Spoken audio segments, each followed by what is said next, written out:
અમદાવાદના પાલડી વિસ્તારમાં ટેક્સટાઇલ વેપારીના ઘરે થયેલી 49 લાખ રૂપિયાની ચોરીના કેસમાં પોલીસે મહત્વની સફળતા મેળવી છે। 13 જુલાઈએ બનેલી આ ઘટનામાં વેપારીના ઘરે ઘરકામ કરતો કમલેશ મીણા જ ચોરીનો મુખ્ય સૂત્રધાર હોવાનું સામે આવ્યું છે। પોલીસે તપાસ દરમિયાન બાબુલાલ નામના આરોપીની ધરપકડ કરી છે, જ્યારે મુખ્ય આરોપી કમલેશ મીણા અને તેનો ભત્રીજો ગૌતમ હજુ ફરાર છે।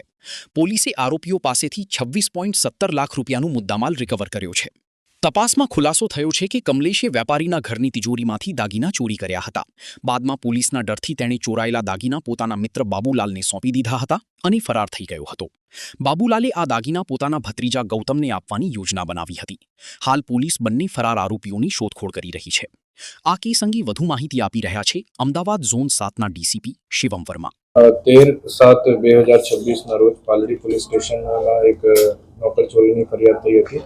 એમાં ગૌતમ બુદ્ધ સોસાયટીમાં એક વેપારીના ઘરે ઘરઘાટી કામ કરતા એક કિશન જેના નામ કમલેશ મીણા છે, એ 3 મહિનાથી ત્યાં કામ કરતા હતા।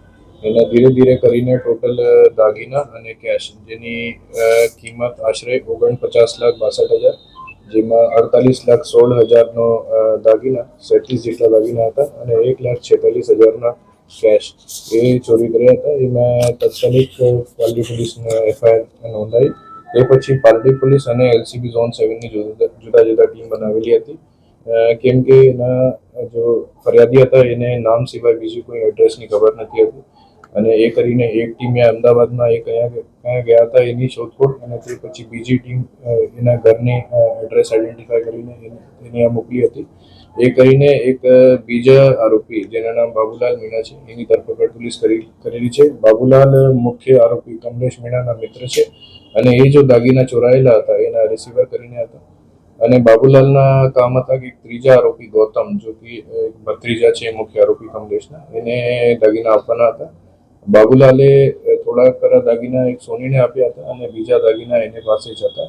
એમાંથી ટોટલ 26,17,000 જેટલા મુદ્દામાલ, જેમાં 25,42,000ના દાગીના અને 17,000 જેટલા કેશ છે એની રિકવરી થયેલી છે। એમાં બાબુલાલની ધરપકડ અત્યારે થઈ ગયેલી છે અને ગૌતમ અને કમલેશની ધરપકડ અત્યારે બાકી છે। સર, આજે કમલેશને ઘરગાડી તરીકે રાખ્યો હતો, કોના થકી સંપર્ક થયો હતો, કેવી રીતે સંપર્ક થયો? જો ફરિયાદી છે એના ઘર 3 જેટલા બીજા રાજસ્થાન સલુંબરથી એક ઘરગાડી કરીને કામ કરે છે, એના જ કોન્ટેક્ટથી કમલેશને પણ રાખેલા હતા, બટ કમલેશના કોઈ પોલીસ વેરિફિકેશન એવું કંઈ થયેલા નથી। સર, કમલેશે કઈ રીતે ચોરી કરી હતી? કટકે કરી હતી કે પછી એક સાથે કરી હતી? પ્રાથમિક તપાસમાં એવું જાણવા મળેલું છે કે એના જો ઘરના બેડરૂમમાં કબાટ હતા એની ચાબી કે કોઈ પણ રીતની એની પાસે હતી, એમાંથી કટકે કરીને એને ટોટલ એટલા બધા દાગીના અને કેશ ચોરાયેલા હતા। આખો મામલો બહાર કેવી રીતે? એના જો ફરિયાદી હતા એને ડાઉટ પડ્યા પછી એને જો સર્વન્ટ રૂમ હતા એમાં ચેક કર્યા, એમાંથી એને કેશ મળ્યા હતા।